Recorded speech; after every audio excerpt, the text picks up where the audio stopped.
Hello बच्चों, welcome to the study centre. आप सभी बच्चों का द स्टडी सेंटर में स्वागत है। आशा करता हूं कि आप लोग स्वस्थ होंगे, मस्त होंगे और आपकी पढ़ाई बहुत अच्छे तरीके से चल रही होगी। आप सभी बच्चे अपनी तैयारी जो है काफी मेहनत से कर रहे होंगे। प्यारे बच्चों, पिछली वीडियो में हम लोगों ने पर्सनालिटी 1D के क्वेश्चन नंबर 1 और क्वेश्चन नंबर 2 को सोल्व किया था। आज की इस क्लास में हम लोग आगे के क्वेश्चन को सोल्व करेंगे। तो सभी बच्चे क्लास में जल्दी से जुड़ जाएं और क्लास को अपने सभी दोस्तों में शेयर कर दें। और जिन बच्चों ने अभी तक चैनल को सब्सक्राइब नहीं किया है वो सबसे पहले चैनल को सब्सक्राइब कर लें। ठीक है, तो चलिए क्वेश्चन नंबर 3 जो है ये क्या कह रहा है आपका। ये क्वेश्चन नंबर 3 कह रहा है कि निम्नलिखित परिमेय संख्याओं में से कौन सी संख्या को शांत दशमलव के रूप में निरूपित कर सकते हैं। क्वेश्चन नंबर 3 में आपसे पूछ रहा है कि जो भी क्वेश्चन आपको दिया गया है, जो भी ये प्रश्न आपको दिए गए हैं, इन परिमेय संख्याओं में जैसे 4 परिमेय संख्या आपको दिया गया है, इन चारों परिमेय संख्या में ऐसी कौन सी परिमेय संख्या है जिसको आप शांत दशमलव के रूप में लिख सकते हैं। यानी इन 4 परिमेय संख्याओं में ऐसी कौन सी परिमेय संख्या है जिसका दशमलव प्रसार शांत है, आपको यही पता करना है। तो अगर आपने पिछला क्लास देखा है, अगर आपने पिछला वीडियो देखा होगा तो हम लोगों ने उसमें परिमेय संख्या को दशमलव रूप में निरूपित भी किया था और उसका शांत और अशांत जो है ये भी हमने पता किया था। ठीक है, तो कोई भी परिमेय संख्या है उसका दशमलव प्रसार शांत होगा अशांत होगा, ये हम लोग कैसे पता कर सकते हैं। तो इसके लिए मैंने आपको एक थ्योरम बताया था, एक परिमेय बताया था कि अगर किसी भी परिमेय संख्या में जो हर है, अगर किसी भी परिमेय संख्या में हर का अभाज्य गुणनखंड, हर का अभाज्य गुणनखंड 2 की पावर n इंटू 5 की पावर m के रूप का है तो उस परिमेय संख्या का दशमलव प्रसार कैसा होगा, शांत होगा। ये मैंने आपको पिछली वीडियो में बताया था। तो हम एक एक प्रश्न को लेंगे, है ना, एक एक संख्या को लेंगे और हम ये चेक करेंगे कि इनके हर का जो अभाज्य गुणनखंड है वो 2 की पावर n इंटू 5 की पावर m के रूप का है या नहीं है। ठीक है, तो सबसे पहले मैं क्वेश्चन नंबर 1 को लेता हूं। ये कह रहा है 1/20 है। तो प्यारे बच्चों 1/20, 20 को हम क्या लिख सकते हैं, 20 को हम लिख सकते हैं 2 की पावर 2 इंटू 5 की पावर 1। इसको ऐसा लिखा जा सकता है। 2 की पावर 2 कितना होता है, 4 होता है और 5 की पावर 1 कितना होता है, 5 होता है और 5 चौक कितना होता है, 20 होता है। तो हम 20 को कैसे लिख सकते हैं, 2 की पावर 2 इंटू 5 की पावर 1 के रूप में लिख सकते हैं। ठीक है, 20 जो है ये हमारा भाज्य संख्या है और अंक गणित के आधारभूत प्रमेय क्या कहती है कि किसी भी भाज्य संख्या को आप अभाज्य संख्या के गुणनखंड के रूप में लिख सकते हैं। तो हम इसको ऐसे लिख सकते हैं। अब ध्यान से देखिए, इस परिमेय संख्या में, इस परिमेय संख्या में हर का अभाज्य गुणनखंड, हर का अभाज्य गुणनखंड 2 की पावर n इंटू 5 की पावर m के रूप का है, अतः इस परिमेय संख्या को हम शांत दशमलव के रूप में लिख सकते हैं, है ना। अतः इस परिमेय संख्या को हम शांत दशमलव के रूप में निरूपित कर सकते हैं, निरूपित कर सकती हैं।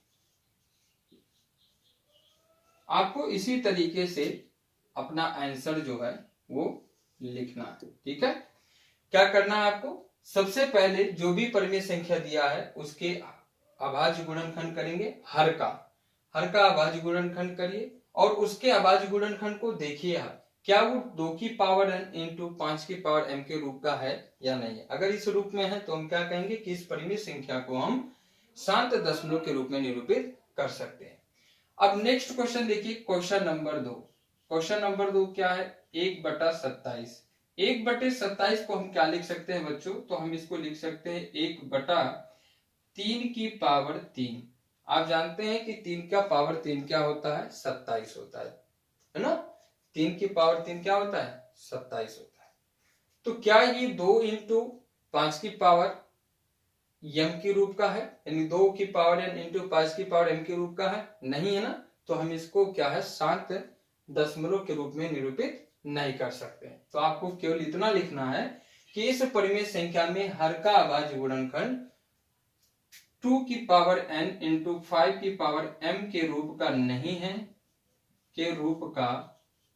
नहीं है, अतः इसे हम शांत दशमलव के रूप में नहीं लिख सकते।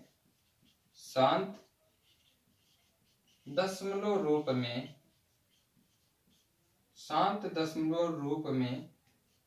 नहीं लिख सकते हैं। क्लियर, आ गया समझ में, ठीक है। ऐसे ही क्वेश्चन नंबर 3 को देख लीजिए, 3/5, 3/5। 3/5 में देखिए 5 तो है, अब आप कहेंगे कि 2 नहीं है, तो हम इसको ऐसे भी तो लिख सकते हैं 2 की पावर 0 इंटू 5 की पावर 1। तो इस परिमेय संख्या का हर का जो अभाज्य गुणनखंड है वो 2 की पावर n इंटू 5 की पावर m के रूप का है, इसलिए इसके दशमलव प्रसार को हम शांत के रूप में लिख सकते हैं। तो यहां लिखेंगे हर का अभाज्य गुणनखंड 2 की पावर n इंटू 5 की पावर m के रूप का है, अतः इसे शांत दशमलव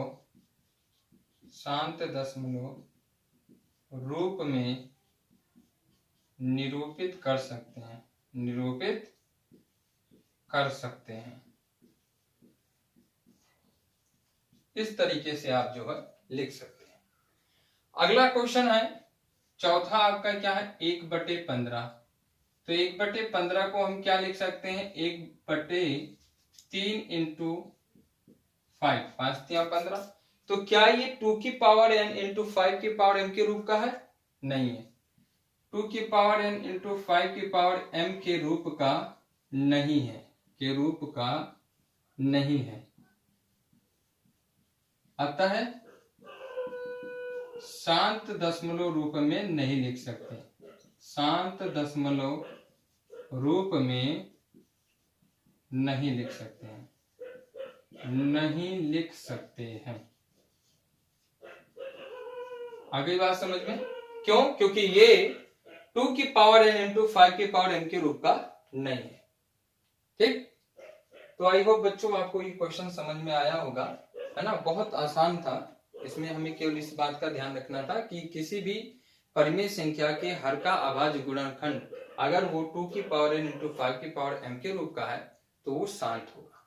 ठीक है, चलिए आप इसको जो है नोट कर लीजिए और फिर हम बात करते हैं क्वेश्चन नंबर 4 की।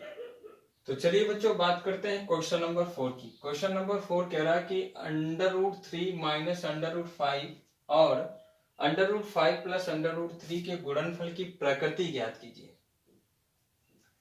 इस क्वेश्चन में हमें इनके गुणनफल की प्रकृति बताना है, मतलब हमें √3 माइनस √5 और √5 प्लस √3 का गुणा करना है और गुणा करने पर हमें ये बताना है कि गुणा करने पे जो संख्या प्राप्त होगी वो परिमेय है या अपरिमेय है। ठीक है, तो चलिए करते हैं। तो सबसे पहले क्वेश्चन को लिख लेते हैं जो हमें दिया गया है। ठीक है, हमें दिया गया है √3 माइनस √5। प्यारे बच्चों मैं इसको ऐसे भी लिख सकता हूं, √3 3 प्लस अंडर रूट 5 भी लिख सकता हूं। Under root 5 plus under root 3 को under root 3 plus under root 5 भी लिख सकता हूं, ठीक है। और इसका मुझे क्या करना है, गुणा करना है, ठीक है। अब यहाँ पे हम लोग बीज गणित का एक फॉर्मूला लगाएंगे। आप सभी बच्चे बीज गणित के इस फॉर्मूले को अच्छी तरीके से जानते हैं, ठीक है। क्या फॉर्मूला है? फॉर्मूला ये है कि a minus B into A plus B क्या होता है, तो ये होता है A square minus B square. A square minus B square क्या होता है, a minus B into A plus B. तो आप ध्यान से देखिए यहाँ क्या दिया है, a माइनस बी, यहाँ क्या है a प्लस बी। तो इसके जगह पे हम क्या लिख सकते हैं, ए स्क्वायर माइनस बी स्क्वायर, ठीक है। तो हम लिखेंगे अंडर रूट 3 अंडर रूट 5 है ना, into under root 3 plus under root 5 equal to under root 3 का स्क्वायर माइनस अंडर रूट 5 का स्क्वायर, ठीक। अंडर रूट 3 का स्क्वायर करेंगे तो क्या मिलेगा, ये मिलेगा मुझे 3 माइनस अंडर रूट 5 का स्क्वायर करेंगे तो क्या मिलेगा 5, और 3 में से -5 जब माइनस करेंगे हम लोग तो -2 बचेगा। -2 क्या है, एक परिमेय संख्या है, ठीक है। परिमेय संख्या धनात्मक और ऋणात्मक दोनों होती है। तो -2 क्या है, एक परिमेय संख्या है। हम लिख सकते हैं कि ये क्या है, एक परिमेय संख्या है, परिमेय संख्या है, ठीक है। इसको आप ऐसे भी कर सकते हैं, आप चाहें तो under root 5 minus under root 3 लेकर के भी कर सकते हैं, है ना। इसका देखिए पहला तरीका तो ये है, ऐसे भी कर सकते हैं। एक और तरीका है इसका, आप चाहें तो under root 5 minus under root 3 into under root 5 plus under root 3 लेकर भी कर सकते हैं। तो इसमें क्या हो जाएगा, अंडर रूट 5 का स्क्वायर माइनस अंडर रूट 3 का स्क्वायर, तो ये हो जाएगा 5 माइनस 3, और उस समय क्या मिलेगा हमें 2, और 2 क्या है, एक परिमेय संख्या है, एक रेशनल नंबर है, परिमेय संख्या। अगली बात समझ में। तो इस प्रकार से हम जो है हम इसको कर सकते हैं, ठीक। अब बात करते हैं क्वेश्चन नंबर 5 की। क्वेश्चन नंबर 5 कह रहा है कि 2 under root 45 plus 3 under root 20 बटे 3 अंडर रूट 5 का सरलीकरण कीजिए तथा बताइए कि प्राप्त हुई संख्या परिमेय है या अपरिमेय। तो इसको पहले हमें सरल करना है। तो देखिए क्या दिया हमें, 2 अंडर रूट 45 को हम लिख सकते हैं 9 पचे 45 यानी 9 इंटू 5, ठीक है, प्लस 3। 20 को हम लिख सकते हैं 5 चौक 20, ओके। और यहाँ लिख सकते, नीचे आपका क्या आएगा 3 अंडर रूट 5। देखिए ध्यान से, अंडर रूट 9 का वर्गमूल क्या होता है 3, तो 2 इंटू 3 अंडर रूट 5 प्लस 3, 4 का क्या होता है 2, तो 2 बाहर आ जाएगा अंडर रूट 5 बटे 3 अंडर रूट 5। प्यारे बच्चों ध्यान से देखिए, 3 अंडर रूट 5 यहाँ पे भी है और 3 अंडर रूट 5 यहाँ पे भी है। तो अगर हम 3 अंडर रूट 5 ऊपर से कॉमन ले लें तो अंदर बचेगा 2 प्लस 2, केवल 2 प्लस 2 बचेगा, और नीचे क्या आएगा 3 अंडर रूट 5। 3 अंडर रूट 5 से 3 अंडर रूट 5 करके यहाँ क्या आया 4, और 4 क्या होता है, एक परिमेय संख्या होता है, एक परिमेय संख्या है, ठीक है। इस तरीके से जो है आप इसको कर सकते हैं। आप चाहे तो इसको जोड़ भी सकते हैं, 3 दूना 6, 6 अंडर रूट 5 और 6 अंडर रूट 5, 6 से 12 अंडर रूट 5 हो जाएगा। फिर वहां से जो है आप 3 अंडर रूट 5 फिर से कॉमन ले सकते हैं और 3 अंडर रूट 5 से 3 अंडर रूट 5 काट सकते हैं, ठीक है। आई होप आपको समझ में आया होगा, ठीक है। तो चलिए बच्चों बात करते हैं क्वेश्चन नंबर 6 और क्वेश्चन नंबर 7 की। क्वेश्चन नंबर 6 कह रहा है कि बताइए कि अंडर रूट 1029 बटे 147 परिमेय है या अपरिमेय है। हमें बताना है कि अंडर रूट 1029 बटे 147 ये परिमेय है या अपरिमेय, ठीक है। तो 1029 का हम लोग अभाज्य गुणनखंड निकालते हैं तो कितना 7 का जाएगा, 7 एकम 7, 3 बचा, 7 चौक 28 और 4 बचा, 7 सत्ते 49, तो 147 एकम 147 यानी ये हमें मिल गया अंडर रूट 147 इंटू 7 अपॉन 147। तो 147 से 147 कैंसिल हो जाएगा, तो हमें क्या मिलेगा, केवल √7। तो आप बताइए √7 परिमेय है कि अपरिमेय। तो ये हम जानते हैं कि √7 जो है वो क्या है, अपरिमेय है। ठीक है, अपरिमेय है। तो √1029/147 एक अपरिमेय संख्या है। चलिए क्वेश्चन नंबर 7 की बात करते हैं। क्वेश्चन नंबर 7 कह रहा है कि 3/8 की दशमलव रूप में गणना कीजिए। ठीक है, 3/8 इसको हम लोग क्या लिख सकते हैं, तो इसे हम लिख सकते हैं 3/2 2 की पावर 3 क्या होता है, 8 होता है, यानी 8 को हम लोग 2 की पावर 3 में लिख सकते हैं। प्यारे बच्चों, अगर हम इसको ऊपर नीचे 2 की पावर n इंटू 5 की पावर m के रूप में बनाना चाहें, या इसको 10 की घात में लाना चाहें, तो मैं यहाँ इसको 5 की पावर 3 इंटू 5 की पावर 3 से ऊपर नीचे गुणा कर दूंगा। तो ऊपर 3 हो जाएगा, 5 की पावर 3 का मतलब 125 हो गया। 2 की पावर 3 आप जानते हैं कि क्या होता है, 8 होता है, या यूं कहें हम इसको लिख सकते हैं 2 इंटू 5 की पावर 3, ऐसा लिखा जा सकता है। देखो हमने क्या किया है, नीचे 10 की घात बनाने के लिए ऊपर 5 की पावर 3 नीचे 5 की पावर 3 का गुणा कर दिया। आप चाहे तो ऐसा नहीं कर सकते, आप डायरेक्ट 8 का भाग 3 में दे सकते हैं, लेकिन हम इसको 10 की घात में बनाकर करना चाहते हैं। तो हमने यहाँ ऊपर 5 की पावर 3 ऊपर नीचे गुणा कर दिया 5 की पावर 3 का। तो 3 इंटू 5 की पावर 3 125 होता है, और ये हो जाएगा आपका 2 इंटू 5 की पावर 3। तो 3 पचे 15, 5 हासिल का 1, 3 दूना 6 1 7 और 3 एकम 3, ऊपर तो आ गया 375, और 5 दूना 10, 10 की पावर 3 होता है 1000। तो इसका जो दशमलव रूप हो जाएगा वो जाएगा 0.375।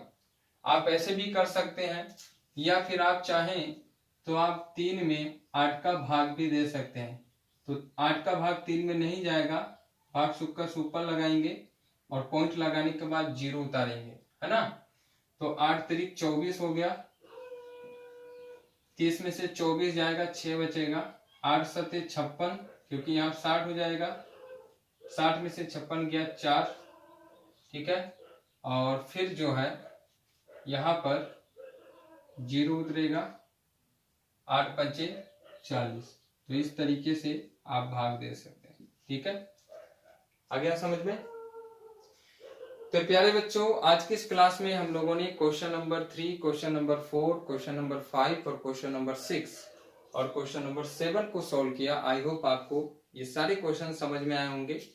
तो इस क्लास में बस इतना ही, मिलते हैं अगली क्लास में, और आगे के क्वेश्चन को हम लोग अगली क्लास में सॉल्व करेंगे। ठीक है, तब तक के लिए आप सभी प्यारे बच्चों का बहुत बहुत धन्यवाद। अगर क्लास आपको अच्छा लगा हो तो क्लास को लाइक कर दीजिए, अपने सभी दोस्तों में शेयर कर दीजिए, और ज्यादा से ज्यादा चैनल को सब्सक्राइब करें।